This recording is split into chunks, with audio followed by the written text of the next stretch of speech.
রবীন্দ্রনাথের মতো সরলা দেবীরও শৈশব পড়াশোনার চাপের মধ্যেই কেটেছে।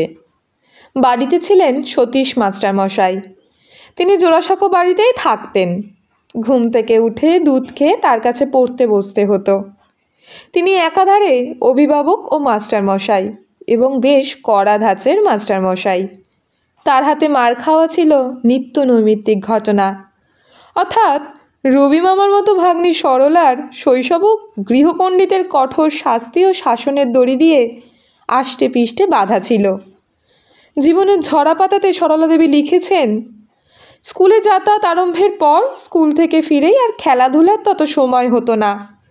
আমরা বাড়ি ফিরতে না ফিরতেই সংস্কৃতের জন্য বাইরে পড়ার ঘরে শশী পণ্ডিত মশাই এসে বসে থাকতেন। শশী পণ্ডিত যেতে না যেতেই কবাডের বাইরে গান ও সেতারের মাস্টার ভীমবাবুর মুখসূর্য উদীয়মান হতো। সতীশবাবুর পর্যবেক্ষণেই আমাদের সব শিক্ষা চলত। অবশ্যই পাশাপাশি ছিল সঙ্গীত শিক্ষাও। এক মেম শিক্ষায়িত্রীর কাছে পিয়ানো শিখতেন তিনি। তবে এর আগে ব্রাহ্ম সমাজের গায়ক অজপ্রকাশ ভদ্রের কাছেই সঙ্গীত শিক্ষার হাতেখড়ি হয়েছিল সরলার। এছাড়া ভীমবাবুর কাছেও তিনি গান শেখেন।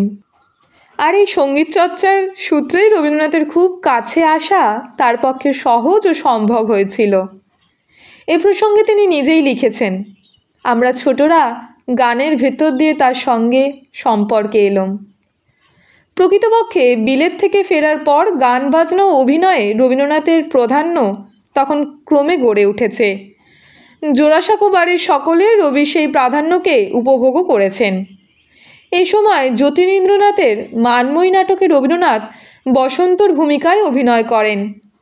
অভিনীত হয় রবীন্দ্রনাথের বাল্মীকি প্রতিভাও। বড়দের এই নাট্য অভিনয় ছোটদেরও যে অনুপ্রাণিত করত তার স্বীকারোক্তি আছে সরলা দেবীর স্মৃতিকথায়। এসব মধুচক্রের রচয়িতা বড়রা হলেও আমরা ছোটরা নিত্য তাদের প্রসাদ মধু পাইছিলুম। কখনো কখনো তাদের অনুকরণে নিজেদের দল বেঁধেই আবার ওইসবের অভিনয় পরায়ণ হতুম।